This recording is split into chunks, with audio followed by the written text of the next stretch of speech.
Welcome back to Edge Igniter. I'm Alex Rivers. Usually, on this show, we are deep in the trenches of neurotechnology, biohacking, and cognitive optimization. But today, we are shifting gears. We're moving from the wiring in your brain to the one area that quietly determines more life outcomes than almost anything else: your money. Here is the reality. The data is unambiguous, and this holds true whether you are listening in New York, Sydney, or London. The overwhelming majority of millionaires and top 5% net worth households in 2025 did not get there through market timing. They didn't get there by trading complicated options on their phone at 2 a.m. And they certainly didn't get there through heroic acts of daily discipline. They got there by removing themselves from the equation entirely. I've looked at the reports Vanguard, Fidelity, the UK's Money and Pension Service, Australia's FSC. They all show the identical pattern. The wealthy treat money like oxygen.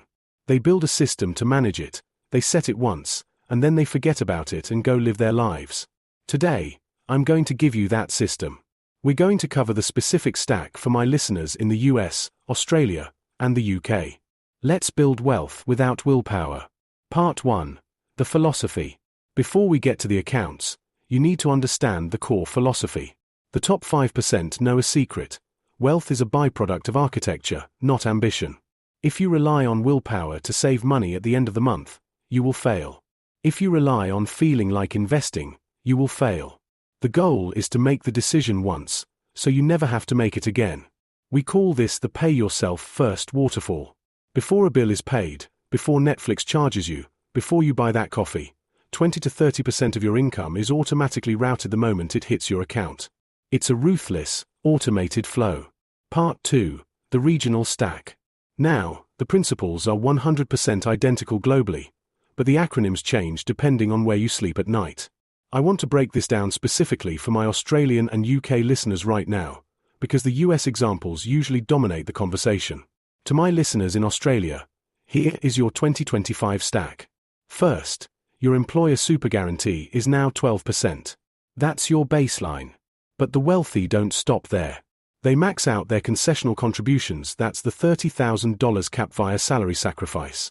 It's pre-tax, it's the biggest free lunch in the tax code. Take it. Any surplus beyond that? It auto-transfers. You're looking at platforms like Perla or StockSpot for true set-and-forget investing. The wealthy down under are buying broad ETFs beta shares A200, Vanguard VAS or VDHG. And for the loose change? You're using RAIs to sweep the roundups. Now, for my listeners in the UK, here is your stack. It starts with workplace pension auto-enrollment. If you are doing the minimum 8%, you are leaving money on the table. Increase your contribution to the maximum your employer matches immediately. Next, you have the greatest gift the HMRC gives you, the Stocks and Shares ISA. You have a £20,000 allowance. Max that out first: tax-free growth, tax-free dividends. The wealthy are using platforms like Trading 212, Vanguard UK, or Invest Engine to auto-buy global index funds. Think Vanguard Life Strategy or HSBC FTSE All World.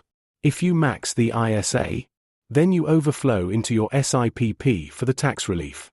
And for everyone in the US, the waterfall remains the classic: 401k match, into Roth IRA, into taxable brokerage. Different names, same machine. Part 3. The strategy, the how. So, you have the accounts. What do you actually put in them?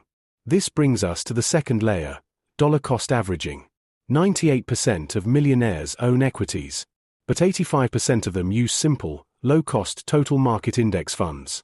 They do not pick stocks. They do not try to beat earnings reports. They simply set a recurring purchase weekly or monthly into the same fund, forever. Whether it's VTI in the States, VDHG in Australia, or the FTSE All World in London, the behavior is identical. And here is the kicker: the boring investor who automates this outperforms the active trader by about 1.5 to 2% per year. Over 30 years? That is millions of dollars of difference. Part 4. Debt and business. 2 quick notes before we get to the implementation protocol. First, debt. The wealthy use an automated hybrid of the snowball and avalanche methods. They set minimum payments on everything on autopilot, and they automatically route any surplus cash to the highest interest debt. They don't think about it. The algorithm just kills the debt for them. Second, for the business owners listening, you need the profit first layer. Every deposit that hits your business account should be automatically split based on percentages, operating expenses, owner's pay, tax, and profit. If you don't automate your profit taking, you will simply spend what you have. Parkinson's law applies to money just as much as time. Part 5. The Implementation Protocol. Okay, let's wrap this up with action. You're listening to this because you want an edge. Here is your protocol for this week. It works in the US, the UK, and Australia. Step 1. Max your employer-matched retirement vehicle. Log in today. Turn on auto-escalation if your platform supports it, so your savings rate goes up when you get a raise. Step 2. Set up an automatic transfer on payday to your tax-free wrapper. That's your Roth IRA, your stocks and shares ISA, or your super top-up. Step 3. Pick one global, low-cost index fund. Set a recurring investment. Make it boring. Step 4. If you are self-employed, open a separate tax and profit account today. Stop mixing your money. Step 5. Turn on Roundup Investing on your banking app. It's small, but it builds the psychological habit of constant investing. If you do these things once, just once, the system runs without you. You will never again need willpower to find the money to invest. The money simply disappears into assets before you have the chance to spend it on things that don't matter. That is the real secret. Architecture, not ambition. Thank you for listening to episode 14. Next week, we are back to the human element. We're discussing the science of relationships that compound, how top performers build networks that generate wealth and resilience for decades. Until then, go set one automation live today. The content presented in this podcast episode represents my personal opinions and is intended for informational purposes only.